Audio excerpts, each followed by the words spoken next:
आपल्या तिकडे पाटाला पाणी आलेलं आहे. आता पाटाला पाणी आलं ते काय फुकट नाही आलं मित्रांनो. तिकडं बी आपण पट्ट्या भरलेल्या आहेत, त्याच्यासाठी पाटाला पाणी सोडलेलं आहे. कारण उन्हाळ्यामध्ये आमच्याकडे जवळपास इकडे विहिरीचे पाणी संपलेले आहे आणि मालं बी असे सुकायला लागलेले आहे बघा, कसे सुकलेले आहे.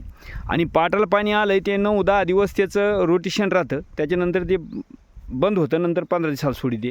आणि ऊन इतका कहर आहे उन्हाचा का मालं पण पार सुकून चालले. पण MECB अशी मित्रांनो की सकाळपासून 2ला लाईट आलेली आहे. तर तुम्हाला सांगतो फक्त एक फडकी भरली मित्रांनो, ती पलीकडची फडकी भरली आणि हिला बेर दिलं. हे पहा, हिला बेर दिलं आणि लाईट गेली.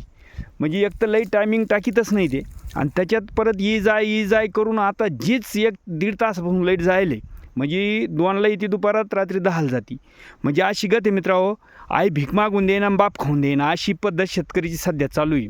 आणि काय करा शेतकऱ्यांना, ज्यावेळेस शेतकरी काही करायला जातो ते म्हणजे कायदा हातात नाही घेऊ. अरे कायदा हातात नाही घ्यायचा, मग करायचं काय? आम्ही काय जीव द्यायचे, आत्महत्या करायच्या? तुम्ही फक्त आमची मराठी वाट बघता का?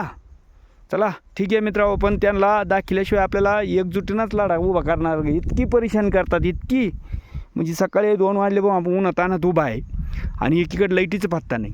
आणि परत आपण काही करायला गेलो शेतकरी लोक की ते आपल्याला कायद्याची भीती दाखवता.